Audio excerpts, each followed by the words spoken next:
뉴스룸을 이어갑니다. 지금부터 노숙 생활을 하다가 세금 폭탄을 맞은 한 남성의 얘기를 전해드리겠습니다. 일자리를 주겠다는 말에 속아 개인정보를 넘겼다가 당한 일입니다.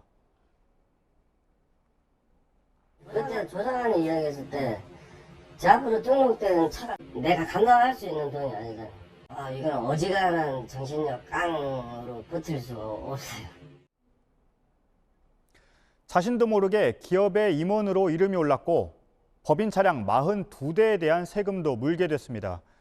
노숙 생활을 하는 5명 가운데 1명은 이렇게 명의가 도용되는 문제를 겪었습니다. 주로 일자리나 거주지를 마련해 주겠다는 말을 믿었다가 당했습니다. 그리고 떠안게 된 세금은 소송 말고는 피할 길이 없습니다. JTBC가 취재한 3명의 피해자도 공익법무법인의 도움을 받아서 행정소송에 나섰습니다. 먼저 오선민 기자입니다. 2009년 여름 공원에서 노숙하던 30대 A씨에게 모르는 사람 2명이 다가왔습니다. 담배 한 개비나 뭐 이런 걸로 이제 접근해서 어느 정도 위치에 좀 책임자인데 관심이 있냐. 일자리를 소개해준다던 남성들은 A씨를 승합차에 태워 지방으로 데려갔습니다. 이후 취업에 필요하다며 주민등록 등본, 인감증명서 등 각종 서류를 발급받게 했습니다. 절차인 줄 알았고 딴 사람들도 의심 없이 다 그렇게 했고 그러니까 분위기가 그렇게 만들어져 있다니까요. 그런데 갑자기 연락이 끊겼습니다. 몇 개월 뒤 A씨 앞으로 자동차세 등 1,100여만 원을 내라는 각종 고지서가 날아왔습니다. 자신도 모르게 회사 등기이사로 올라가 있었고 42대의 법인 차량이 자기 앞으로 돼 있었습니다. 내 재산이 아니라는 걸 입증을 하라니 이게 쉽지가 않죠. 그러니까 뭐 주거지원비도 못 받고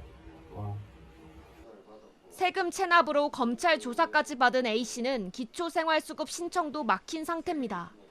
지적장애가 있는 B씨는 부가가치세 6,800여만 원을 물게 됐습니다. 서울 강남의 유흥업소 사업자로 등록돼 있었던 겁니다. 수법은 A씨와 비슷했습니다.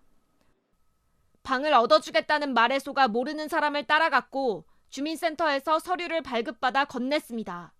B씨는 누구한테 명의를 도용당했는지 알지 못합니다.